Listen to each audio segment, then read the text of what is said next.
Lord be with you. A reading from the Holy Gospel according to Saint Matthew.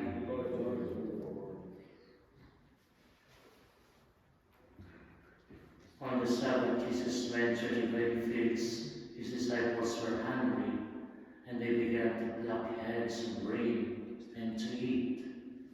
When the Pharisees saw it, they said to him, "Look, your disciples are doing what is not lawful to do on the Sabbath." Jesus said to them, "Have you not read what David did when he and his companions were hungry? He entered the house of God and ate the bread of the presence, which it was not lawful for him or his companions to eat, but only for the priest. Have you not read in the law that on the Sabbath to preach in the temple break the Sabbath, and yet are guiltless? I tell you, something greater than the temple is here. But if you had known what this means, I desire mercy and not sacrifice, you would not have condemned the guiltless. For the Son of Man is Lord of the Sabbath." Beloved brethren, the Gospel of the Lord. Praise to the Lord Jesus Christ.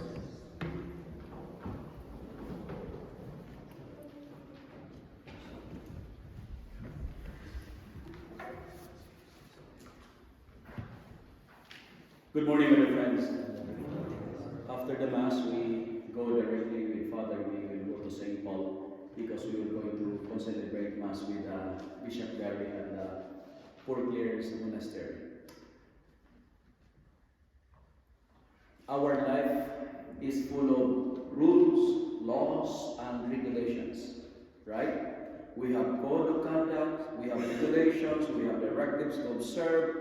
Even here in the diocese, we have diocesan policies to follow. For this morning, 3 important points that I would like to share with you.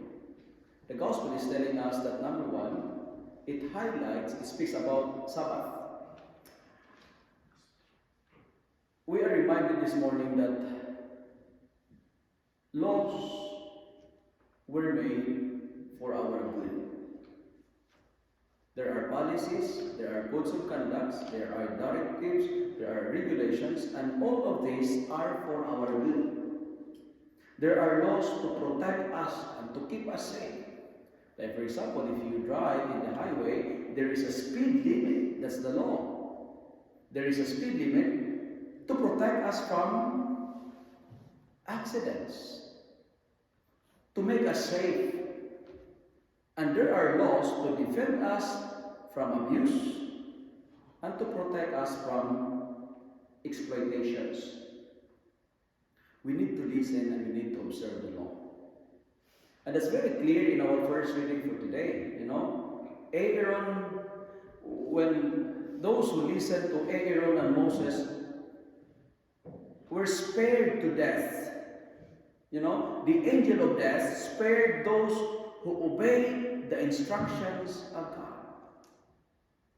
That's why our first reading is telling us today that if we listen to God, we will live long.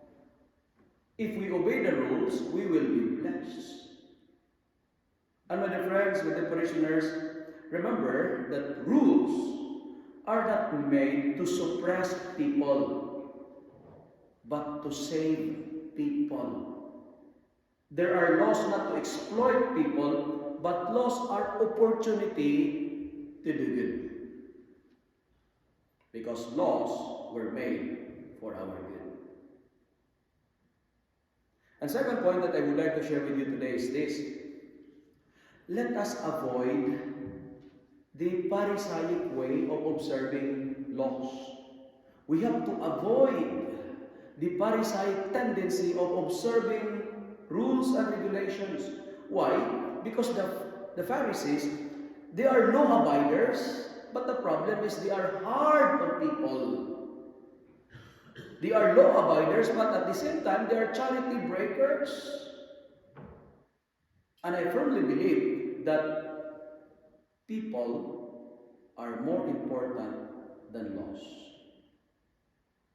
I think I mentioned that with you before.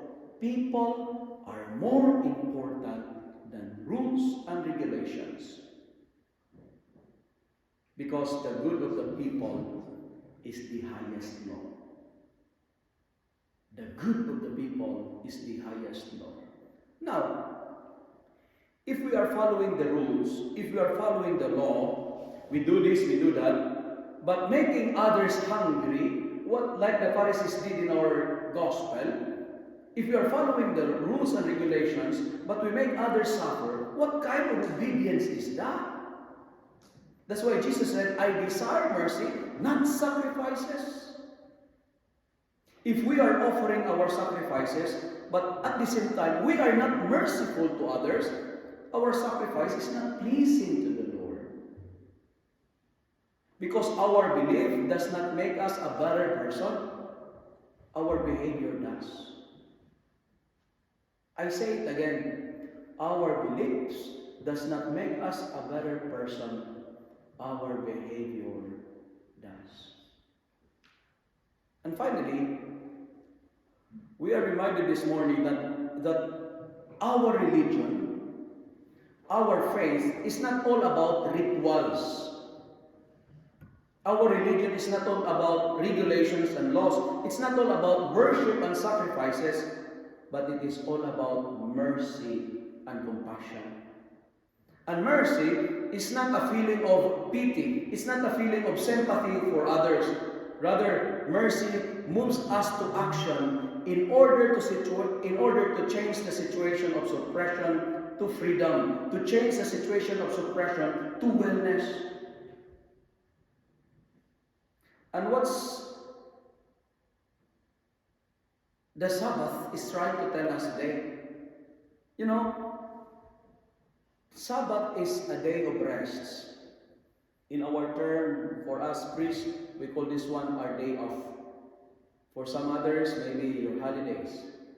For the case of Father Tutor, maybe vacation. So the challenge for us this morning is this.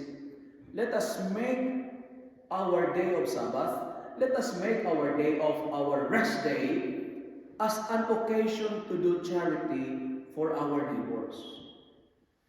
And do not allow your day of rest limit your capacity to multiply mercy.